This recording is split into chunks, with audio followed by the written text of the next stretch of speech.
There was a book originally published in the 80s and then repeatedly republished entitled Dieting Makes You Fat. Since most people who lose weight go on to regain it, the concern is that there may be adverse health consequences of so-called yo-yo dieting. This idea emerged from animal studies that showed, for example, detrimental effects of starving and refeeding obese rats. This captured the media's attention, leading to a pervasive common belief about the dangers of weight cycling, discouraging people from even trying. Most importantly, though, a review of the human data concluded that evidence for an adverse effect of weight cycling appears sparse, if it exists at all. Bottom line, yo-yo dieting is better than none.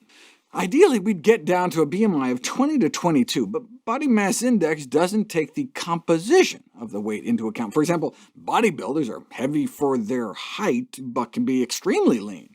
The gold standard measure of obesity is percentage body fat, but an accurate calculation can be complicated and expensive. All you need to measure BMI is height and weight, but it may underestimate the true prevalence of obesity.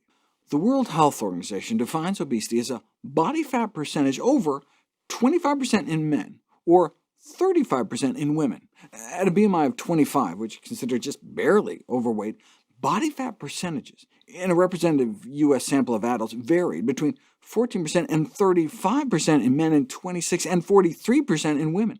So you could be normal weight, but actually obese. Using the BMI cutoff for obesity, only about 1 in 5 Americans were obese back in the 90s, but based on their body fat, the true proportion, even back then, was closer to 50%. Half of Americans not just overweight, but obese. So just using BMI, doctors may misclassify more than half of obese individuals as being just overweight or even normal weight and miss an opportunity to intervene. The important thing is not the label, though, but the health consequences. Ironically, BMI appears to be an even better predictor of cardiovascular disease death than percentage body fat. That suggests that excess weight from any source, fat or lean, may not be healthy in the long run. The lifespan of bodybuilders does seem to be cut short. They have about a third higher mortality rate than the general population. The average age of death was around 48 years old. But this may well be due in part to the toxic effects of anabolic steroids on the heart. Preeminent nutritional physiologist Ansel Keys, after which K-rations were named, suggested the mirror method. If you really want to know whether you are obese, just undress and look at yourself in the mirror. Don't worry about our fancy laboratory measurements. You'll know. All fat is not the same, though. There's the pinchable superficial flab that you may see jiggling about your body, but then there's the riskier, deeper visceral fat, which coils around and infiltrates your internal organs. Measuring BMI is simple, cheap, and effective, but does not take into account the distribution of fat on the body, whereas waist circumference can provide a measure of the deep underlying belly fat. Both BMI and waist circumference can be used to predict the risk of death due to excess body fat, but even at the same BMI, there appears to be nearly a straight-line increase in mortality risk with widening waistlines. Someone with normal weight central obesity, meaning someone not even overweight according to BMI, but fat around the middle, may have up to twice the risk of dying compared to even someone who's obese according to their height and weight. This is why the current recommendations recommend measuring both BMI and waist circumference. This may be especially important for older women, who lose approximately 13 pounds of bone and muscle as they age from 25 to 65, while quadrupling their visceral fat stores. Men tend to only double.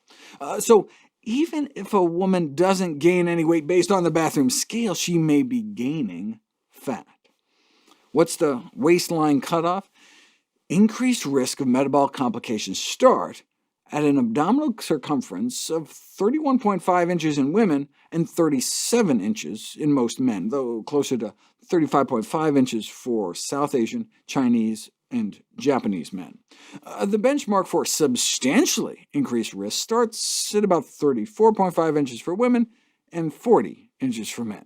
Once you get over an abdominal circumference of about 43 inches in men, mortality rates shoot up about 50%, compared to men with 8-inch smaller stomachs, and women suffer 80% greater mortality risk at 37.5 inches compared to 27.5 inches. The reading of a measuring tape may translate into years off one's lifespan. The good news is, the riskiest fat is the easiest to lose. Your body appears smart enough to preferentially shed the villainous visceral fat first. Although it may take losing as much as 20% of your weight to realize significant improvements in quality of life for most individuals with severe obesity, your disease risk drops almost immediately. At 3% weight loss, just like 6 pounds for someone weighing 200 pounds, your blood sugar control and triglycerides start to get better. At 5%, your blood pressure and cholesterol improve. Just a 5% weight loss, about 10 pounds for someone starting at 200, may cut your risk of developing diabetes in half.